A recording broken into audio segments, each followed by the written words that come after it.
جن کی قسمت میں کفر ہے، جب یہ ترجمہ کیا تو سرے سے اشکال وارد ہی نہیں ہو سکتا، اعتراض وارد ہی نہیں ہو سکتا۔ اسی طرح ابھی حضرت آیت کریمہ پڑھ رہے تھے وَوَجَدَكَ ضَالًّا فَهَدَىٰ، اس آیت کی مختلف توجیحات ہیں، مختلف تعویلات ہیں۔ امام قاضی عیاض نے ایک بڑی وزنی توجیح کی ہے، فرماتے ہیں کہ یہاں پر مفعول مقدم ہے، اور یہ دراصل عبارت یوں ہے وَوَجَدَكَ فَهَدَىٰ بِكَ ضَالًّا، محبوب تجھے پایا تو تیرے صدقے گمراہوں کو رب نے ہدایت عطا فرمائی۔ اور اس پر دلیل بھی ہے، صحیح بخاری کتاب المغازی اٹھائیں، میرے آقا علیہ الصلوۃ والسلام نے انصار کو ایک بار جمع فرمایا اور ان کو یہ فرمایا الم اجدکم دلالا فہداکم اللہ بی، فرمایا انصار کیا میں نے تمہیں گمراہ نہیں پایا تھا تو اللہ نے میرے ذریعے رب نے تمہیں ہدایت عطا فرمائی ہے۔ اور اگر مفعول مقدم نہ مانے، دلال کا جس طرح حضرت فرما رہے تھے، بعض لوگوں نے ترجمہ کیا گمراہی کا، یہ ترجمہ قرآن کی نص کے خلاف ہے۔ ما ضل صاحبکم وما غوا، اللہ فرماتا ہے تمہارا نبی کبھی گمراہ نہیں ہوا۔ ما ضل صاحبکم، اب جو یہاں پہ گمراہی کا ترجمہ کرے گا وہ کفر کر رہا ہے۔ جس نے باخبر بے خبر ہونے کا ترجمہ کیا ہے وہ بھی قرآن کے خلاف ہے۔ کیوں کہ حضرت عیسیٰ علیہ السلام پنگھوڑے میں ہے، یہودیوں نے آپ کی والدہ پر اعتراض کیا، تہمت لگائی، اتہام لگایا، تو حضرت عیسیٰ علیہ السلام پنگھوڑے سے اٹھ بیٹھے، رب کا قرآن گواہ ہے، اٹھ کر فرمانے لگے شیر خوار بچے ہیں، انی عبد اللہ آتانی الکتاب وجعلنی نبیا، میں اللہ کا بندہ ہوں، اس نے مجھے کتاب دی ہے اور مجھے نبی بنا کے بھیجا ہے۔ تو بھائی یہ کیسے ہو سکتا ہے کہ عیسیٰ علیہ السلام تو پنگھوڑے میں عارف باللہ ہوں، اللہ کی ذات کو جانتے ہوں، اور عارف باللہ ہونے کے ساتھ آتانی الکتاب، وہ کتاب سے باخبر ہوں، اور جس محبوب کی روح نے عالم ارواح میں نبیوں کی تربیت کی ہے وہ نبی 40 سال بے خبر رہے۔ نعرہ تکبیر، نعرہ رسالت، نعرہ تحقیق، نعرہ حیدری۔ ہاں اب دلال کا ترجمہ کیا بنتا ہے؟ حضرت تو تقابلی انداز میں بیان کر رہے تھے، میں اس پر نص بیان کر رہا ہوں۔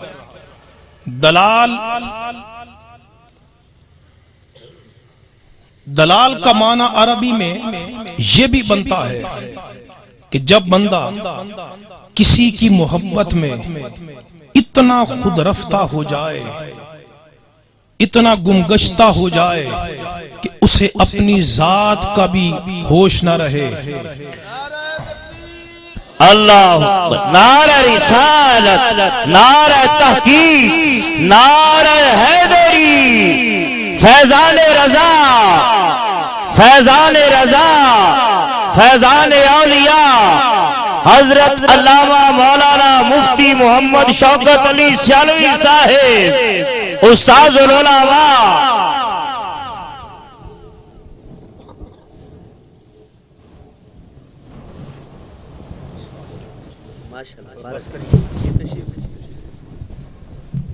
خطاب میں اچھا دیکھ لو، اللہ غنی، حضرت اجازت۔ اچھا تو دلال کا ایک معنی یہ ہے کہ کسی کی محبت میں بندہ اتنا خود رفتہ ہو جائے کہ وہ اپنے آپ کو بھی بھول جائے۔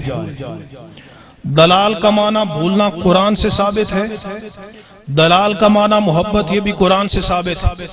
حضرت یعقوب علیہ السلام جب کئی برس حضرت یوسف علیہ السلام کو یاد کرتے رہے تو آخر ایک دن بچوں نے یہ کہہ دیا کہ تاللہ انک لفی ضلالک القدیم، خدا کی قسم آپ تو اسی پرانی محبت میں گرفتار ہے۔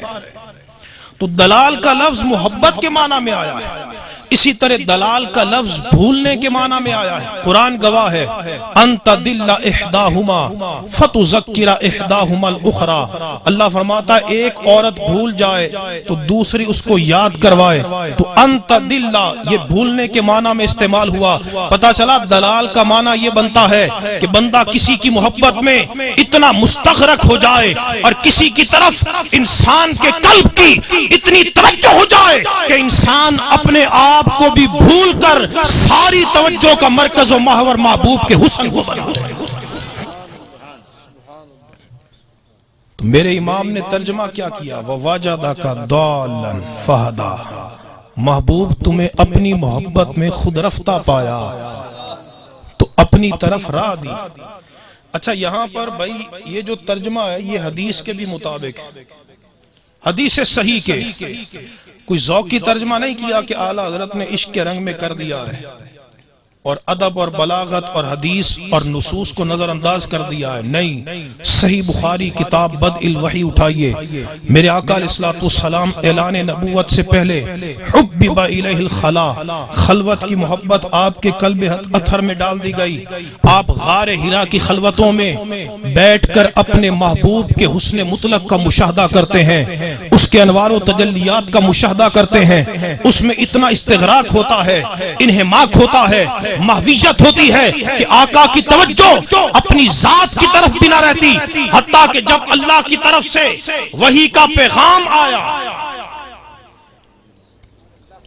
جبرائیل وحی لے کر آئے تو عرض کرنے لگے اقرا، پڑھیے، تو حضور نے کیا فرمایا؟ ما انا بقاری، میں تو پڑھنے والا نہیں ہوں۔ یہ کیوں فرمایا؟ حتیٰ کہ جب جبرائیل امین علیہ السلام نے اپنے سینے سے لگایا تو اس وقت حضور نے یہ پڑھا اقرا بسم ربک الذی خلق۔ تو یہ معاملہ کیا تھا؟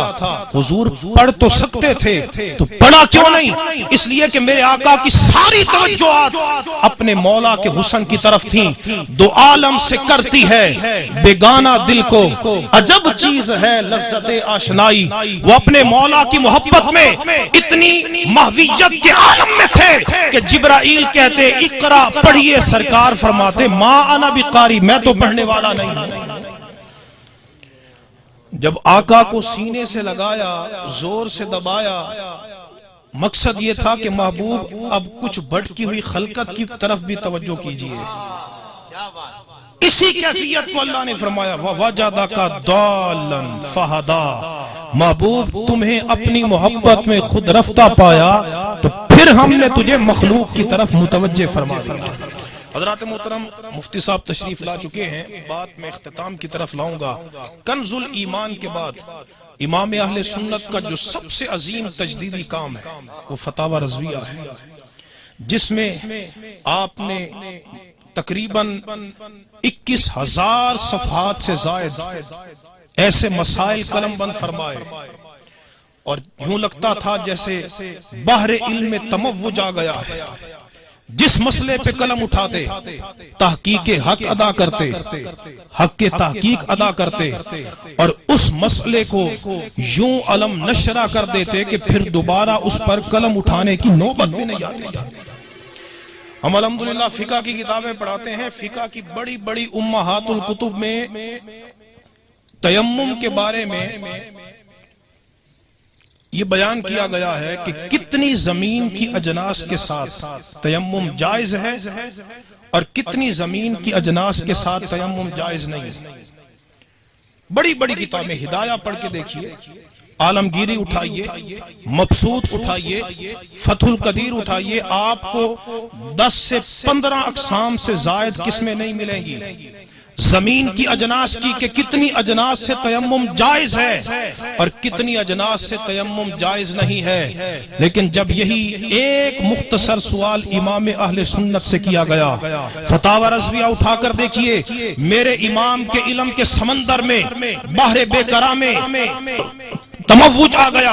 امام اہل سنت نے زمین کی 311 قسمیں بیان کی اور بیان کیا کہ 181 سے تیمم جائز ہے اور 130 کے ساتھ تیمم ناجائز ہے۔ سوچئے بڑی بڑی کتابوں میں 10 سے 15 اقسام، کوئی ماہر معدنیات بھی ہو تو وہ 40 سے 50 قسمیں زمین کی اجناس کی نہیں بیان کر سکتا، لیکن یہ در مصطفیٰ کا فیض تھا، یہ تاجدار کائنات کے مشکات نبوت کا فیض تھا کہ امام اہل سنت بیٹھے تو بریلی کے حجرہ میں ہیں، لیکن رب نے علم نشرح لک صدرک کے سینے کا مظہر بنا دیا، اور وہ فیض جو اللہ نے مدینہ میں محبوب کو عطا فرمایا اس کی خیرات بریلی میں امام اہل سنت کو عطا فرمایا۔ نوٹ کی شرعی حیثیت کے متعلق علماء حرمین شریفین جو مراجع ہیں، مراجع تھے پوری دنیا علم کے، ان کو بھی اشکال وارد ہوا، تو اللہ کی عزت کی قسم انہوں نے بھی فتویٰ امام اہل سنت کی خدمت میں پیش کیا۔ اعلیٰ حضرت نے اس کے جواب میں پوری کتاب لکھی، اور کتاب جب ان کے سامنے پہنچی جو جس طرح ابتدا میں نے بیان کیا، وہ کہنے لگے خدا کی قسم اگر یہ تحقیق، یہ تبحر علمی اگر امام اعظم ابو حنیفہ دیکھ لیتے تو امام احمد رضا کو امام ابو یوسف اور محمد کے صف میں بٹھا۔ حضرات محترم، یہی وہ امام ہیں کہ جنہوں نے امت مصطفیٰ کی کشتی کی ناخدائی کی۔ جب تحریک خلافت میں 2 باتیں عرض کروں گا اور میری گفتگو ختم ہو جائے گی۔ 1919 میں انگریز کا تسلط تھا ہندوستان میں، بر صغیر پاک و ہند میں، اس وقت پاک و ہند کی تقسیم نہیں تھی، تو اس وقت میں انگریز کا تسلط تھا، ہندو بھی پریشان تھے انگریز کے تسلط سے، اور مسلمان بھی پریشان تھے اغیار کے تسلط سے۔ تو اس وقت گاندھی نے ایک تحریک چلائی، تحریک خلافت اس کا نام تھا۔ اس کا ایجنڈا کیا تھا؟ ایجنڈا یہ تھا کہ ہم نے، مسلمانوں نے اور ہندوؤں نے مل کر انگریز کے تسلط کا خاتمہ کرنا ہے، انگریز کے تسلط کا خاتمہ۔ یہ ایجنڈا بظاہر اتنا خوبصورت تھا کہ بڑے بڑے نامور علماء اس کی رو میں آ گئے، حتیٰ کہ میں تحقیق سے بات کر رہا ہوں قائد اعظم محمد علی جناح صاحب بھی تحریک خلافت کے اندر شامل تھے۔ قائد اعظم محمد علی جناح صاحب، یہ 1919 کی بات کر رہا ہوں، لیکن اس کا نقصان کیا ہوا؟ جب مسلمانوں اور ہندوؤں کا اتحاد ہوا تو مسلمان مندروں میں جانے لگے اور گاندھی منبر رسول پہ بیٹھنے لگا۔ مسجد میں جہاں اللہ اکبر کے نعرے بلند ہوتے تھے وہاں رام رام کے نعرے بھی بلند ہوتے تھے، وہاں گاندھی کی جے بھی پکاری جاتی تھی۔ بڑے بڑے علماء دیوبند اس وقت سارے گاندھی کے ساتھ تھے۔ یہ صرف امام اہل سنت کا پوری امت مصطفیٰ پر احسان تھا کہ آپ نے المحجۃ المعتمنہ یہ کتاب لکھ کر امت مسلمہ کو درس دیا کہ صرف انگریز ہمارے دشمن نہیں بلکہ ہندو بھی ہمارا دشمن ہے۔ اور سب سے پہلے 2 قومی نظریہ امام اہل سنت نے اس کتاب میں پیش کیا۔ امین صاحب بڑی معذرت سے، ڈاکٹر اقبال بھی اس وقت متحدہ قومیت کے قائل تھے۔ 1923 میں کچھ سنوی پتہ اقبالیات، یہ 1930 میں انہوں نے نعرہ لگایا کہ مذہب قوم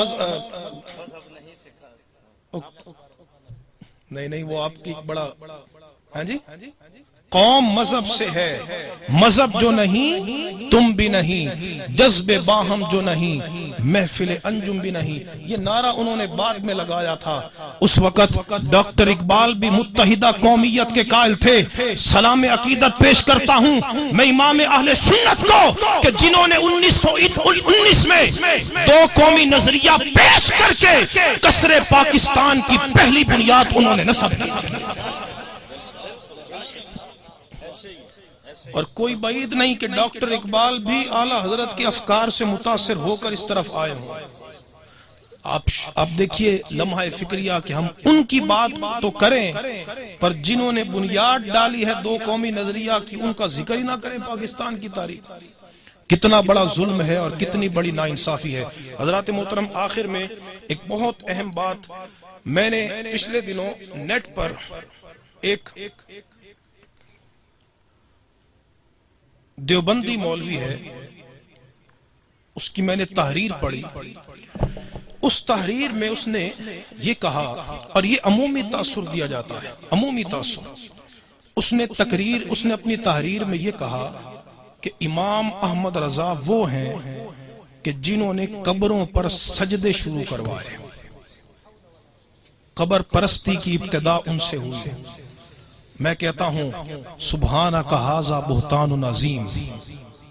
کم از کم اتنا تو قرآن کے حکم کا لحاظ کر لیتے. لا یجرمنکم شنآن قوم علی الا تعدلوا، کہ کسی قوم کی مخالفت تمہیں نا انصافی پہ نہ ابھارے. کم از کم امام اہل سنت کی مخالفت میں انصاف کا دامن تو نہ چھوڑ دے. ہمارے پاس ثبوت موجود ہے. علماء تشریف فرما ہے، فتاوی رضویہ کی 10ویں جلد ہے، اس کا صفحہ نمبر 213 ہے. امام اہل سنت سے یہ سوال کیا گیا کہ قبر کو سجدہ کرنا جائز ہے یا ناجائز. اللہ کی عزت کی قسم امام اہل سنت نے اس کے جواب میں 20 صفحات لکھے، قرآن کی آیات سے استدلال کیا، 40 احادیث نبوی سے استدلال کیا، 150 علماء اور فقہا کی تحقیقات سے استدلال کیا، اور استدلال کر کے آپ نے ثابت کیا کہ سجدہ صرف اللہ کو کیا جائے گا، کسی نبی اور ولی کو سجدہ جائز نہیں ہے. میں آپ کو دیانتداری سے بیان کر رہا ہوں، جہاں تک میرا مبلغ علم ہے میں نے سجدہ تعظیمی کی حرمت پر اتنے دلائل کسی مخالف کی کتاب میں بھی نہیں پڑھے جو اعلیٰ حضرت نے بیان کیا. پہلی عبارت آپ کی، آپ نے فرمایا اے مسلمان، اے شریعت مصطفی کے تابع فرمان، جان اور یقین جان کہ سجدہ حضرت عزت عز و جل کے سوا کسی کے لیے نہیں، اس کے غیر کو سجدہ عبادت تو یقیناً اجماعاً شرک ہے، اور سجدہ تعظیمی حرام قطعی ہے. یہ تحریر امام اہل سنت جنہوں نے سینکڑوں مقامات پر سجدہ تعظیمی کو بیان کیا ہے، آج ظلم دیکھیے اسی امام کی طرف یہ تہمت لگائی جاتی ہے. میں اس حدیث کے مطابق کہ میرے آقا نے فرمایا جو کسی مسلمان کی عزت کا دفاع کرتا ہے تو کان حقا علی اللہ ان یؤتکہ من النار، اللہ پر یہ حق ہے کہ رب اس کو جہنم سے آزاد کر دے گا. امام اہل سنت پر یہ بہتان ہے، افتراء ہے، کذب ہے، اور آپ کی طرف جھوٹی تہمت ہے کہ آپ نے قبر پرستی کو رواج دیا. وہ امام اہل سنت کہ جو تاجدار کائنات کی ذات کے متعلق کہتے ہیں کہ خبردار جب حضور کے مواجہ شریف پر جاؤ تو 4 ہاتھ پیچھے کھڑے ہو کے آقا کی بارگاہ میں حاضر ہو. ان کی طرف سجدہ تعظیمی کی تہمت لگانا یہ بہت بڑا ظلم ہے، بہت بڑی ناانصافی ہے. اللہ تبارک و تعالی میری مختصر حاضری قبول فرمائے. وآخر دعوانا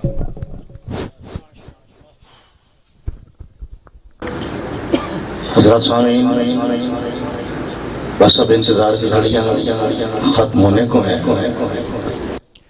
قبل اس کے کہ میں قبلہ شیخ الحدیث و تفسیر محقق کے دوران نابغہ یاسر علامہ مفتی شوکت علی سیالوی صاحب کو دعوت سخن دوں، میں ضروری سمجھتا ہوں کہ ہدیہ تشکر پیش کروں تمام ان مشائخ اعظام کی بارگاہ میں اور علماء اہل سنت کی بارگاہ میں جو ہماری اس بزم میں یوم رضا کی اس تقریب میں تشریف لائے اور ہماری بزم کو رونق بخشی. میں سراپا سپاس ہوں پیر طریقت رہبر شریعت مجددی فیض کے رنگ میں رنگے ہوئے پیر حضرت خواجہ محمد حسین نقشبندی مجددی صاحب کی بارگاہ میں جو ہماری اس محفل کی صدارت فرما رہے ہیں، وہ تشریف لائے. میں تمام علاقہ کے علماء کی نمائندگی کرتے ہوئے ان کی بارگاہ میں سراپا ادب ہوں. مرحبا، بڑا شکریہ، آپ نے ہماری بزم کو رونق بخشی. اور پھر میں ہدیہ سپاس دست بستہ عرض کرتا ہوں آستانہ عالیہ صادق آباد شریف سے پیر طریقت رہبر شریعت صاحبزادہ محفوظ الحسن صاحب کہ آپ تشریف لائے، مرحبا، بڑی مہربانی، بڑا شکریہ۔ اور تمام علماء کرام، مشائخ اعظام اور ہمارے مہمان خطبہ حضرت علامہ مولانا مفتی محمد عاطف رمضان صاحب سیالوی زیدہ مجدہ، نوجوان ہیں الحمدللہ، علم اور تعلم اور مطالعہ کا رب کائنات نے انہیں ایک خاص حصہ عطا فرمایا ہے۔ اور حضرت علامہ مولانا مفتی محمد نواز سعدی صاحب سراپا مہر و محبت ہیں، سراپا اخلاق ہیں اور مسلک کا درد سینے میں رکھتے ہیں، وہ تشریف لائے، انتہائی شکریہ۔ یہ دونوں